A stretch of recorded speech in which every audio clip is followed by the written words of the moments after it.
Now about that speech. The reviews, largely positive and predictable. House Speaker Paul Ryan called it a home run. House Minority Leader Nancy Pelosi said it was a bait-and-switch speech.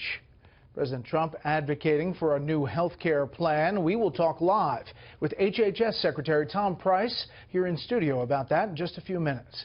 The president also spoke at length about immigration and national security.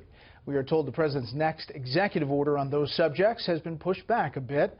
Let's start off tonight with that news and Chief White House correspondent John Roberts on the North Lawn. Good evening, John. Brett, good evening to you. The speech last night has been described as a pivot point for President Trump in terms of tone, but it also marks a transition from the days of executive action now to the difficult business of crafting and passing legislation.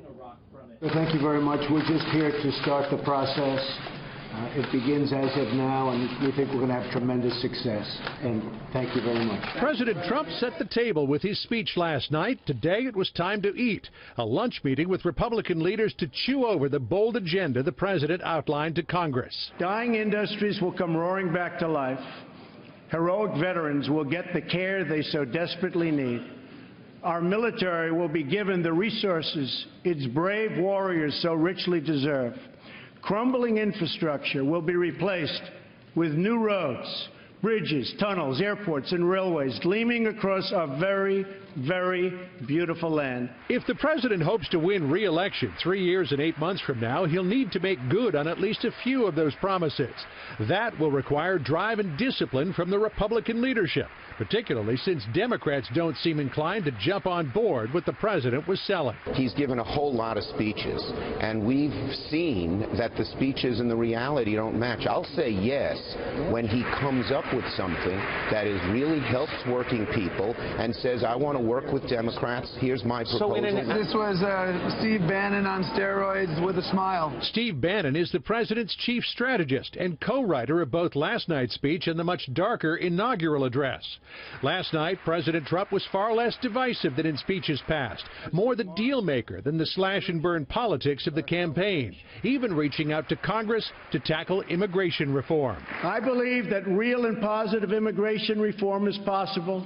If we are guided by the well-being of American citizens, then I believe Republicans and Democrats can work together to achieve an outcome that has eluded our country for decades. But what the president said last night was far less than what he teased in a lunch with network anchors hours earlier, where he suggested he may be open to a path to legal status for many illegal immigrants and possible citizenship for the so-called dreamers. Yesterday, he has these cosmopolitan reporters in, and he says, oh, maybe we'll do something on immigration. And then at night, he gives a virulently anti-immigration speech.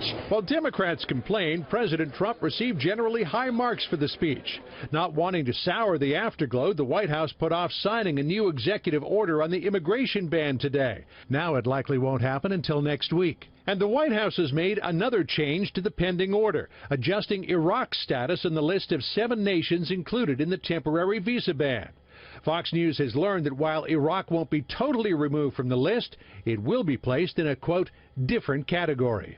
Fox News has also learned tonight that at the request of the Senate and the House Intelligence Committees, the White House counsel last week sent out a pro forma letter to White House staff asking them to preserve any materials that may be related to communications with Russian officials.